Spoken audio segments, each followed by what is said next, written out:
of reason why we should not be colorblind and why race is an issue.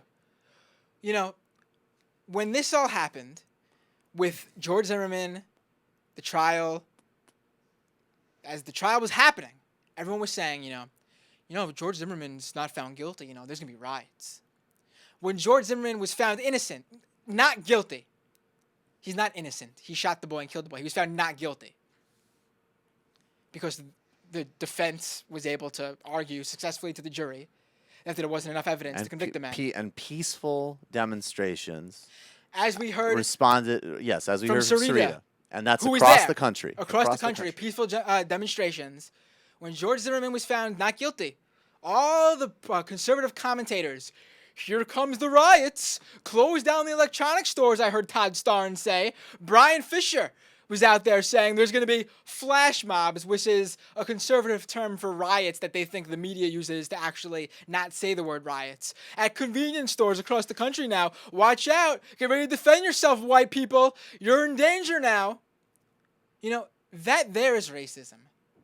That you automatically think that black people are some sort of savage animal that aren't going to be able to peacefully demonstrate or accept the results of this trial. Well, and I'll add to that. You automatically think that they're going to riot. Well, and I'll add to that. Not only, and this goes back to the projection. And look, again, this is not, like everybody of every whatever background can do bad things. But let's look historically. What are two examples in American history of actually serious, actual race riots where this term is actually Tulsa or Rosewood, and I'm forgetting the name of the other place. But these are two moments in American history where white people literally went and savaged and murdered and collectively slaughtered and killed in a genocidal berserk acts of violence black communities. That on top of the entire history of lynching, police killings, and everything else. And immediately, and not only were these morons on TV going on it, the head of the Sanford police, the same department that did not immediately charge George Zimmerman with a crime, which again is the whole point. I mean, look, fundamentally, I'll say it again.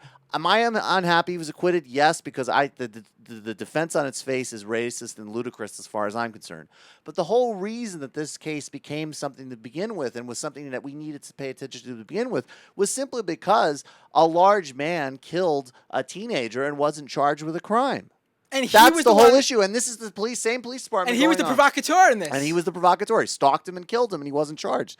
And this is the same police department that goes out preemptively and says, we're going to hit back really hard in any violence. Even though that community and Trayvon's parents and the attorneys and the civil rights leaders and the community leaders surrounding that have been nothing but called for nonviolence and bore silent witness while a guy who stalked and killed their son wasn't charged with a crime, and then their son was brutally character assassinated across the entire right-wing media sphere and this despicable defense that you really would have to be some type of basic mental blockage to buy into. I'm not saying, yes, second murder was a and again, second murder, yeah, that was a really hard charge to prove. Why was it second murder? Why was that? Because the prosecution needed to do something after the initial massive screw-up, which was not to immediately charge him with manslaughter. It's this endless case of projection and projection and projection, and it's disgusting, and it needs to stop.